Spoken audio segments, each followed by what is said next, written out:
to addicts. Yep. Talking about you guys. You're all chemically addicted. And so am I. So what do you think of when I say someone's chemically addicted? Many of you may think of drugs, legal and illegal substance that people put into their bodies. I'm actually not talking about that at all. Because we have the ability to release from our brains some of the strongest chemicals on earth. Also, what we eat, what we ingest, and what we do physically release chemicals and chemical hormones. For example, when you exercise, when you have physical activity, you take in large amounts of oxygen. Now, your brain only weighs about 2 pounds, 2 to 3 pounds, but it uses 25% of your body's oxygen. Also, exercise, as many of you know, releases endorphins. Now, ounce for ounce, endorphins are more powerful than morphine as a pain reliever. Basically, your body is a giant chemistry set. Your brain is writing the prescription, and your body is filling it.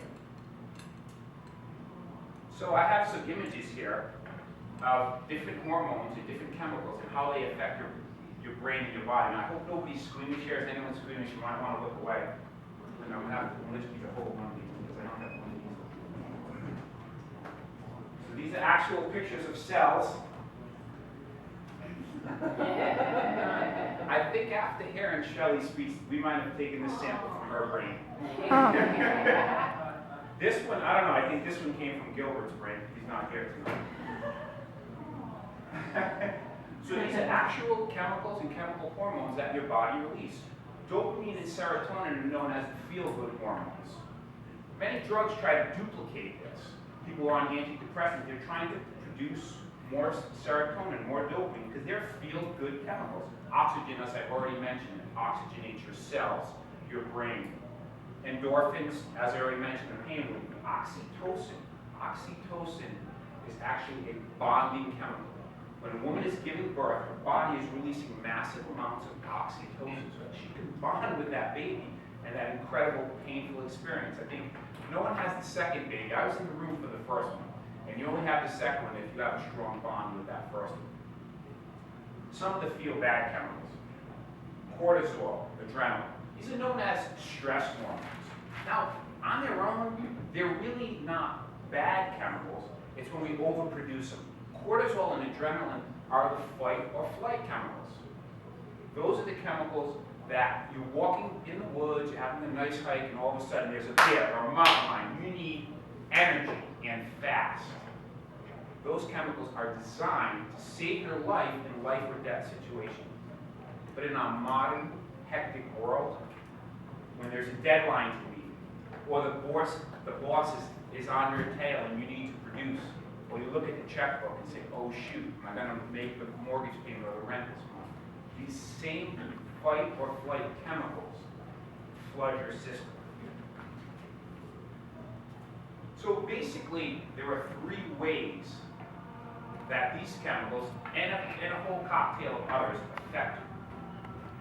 Physically, emotionally, and nutritionally.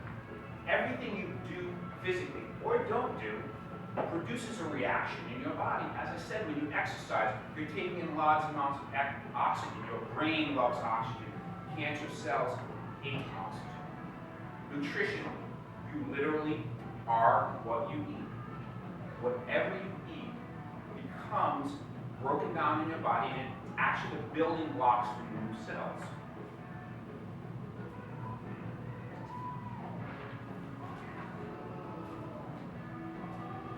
So as you can see, we have a happy cell, we have a beat up cell. I don't know, maybe that's an Eeyore cell, a Tigger cell, I'm not sure what to name them.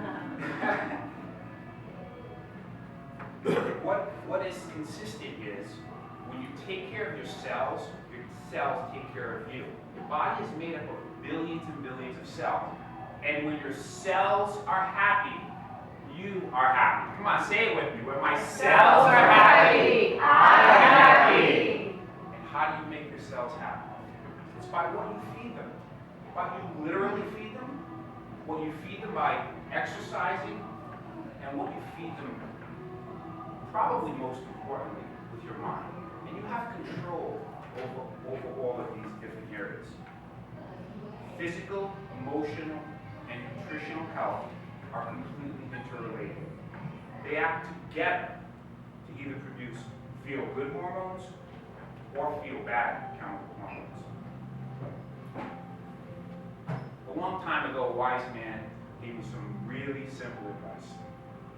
Eat a little healthier, move a little more, and be kind to yourself. Our thoughts and actions create our habits and our chemical addictions. So what are the possibilities for your life? What new habits will you form? What new chemical addictions will you create? Now, Toastmasters.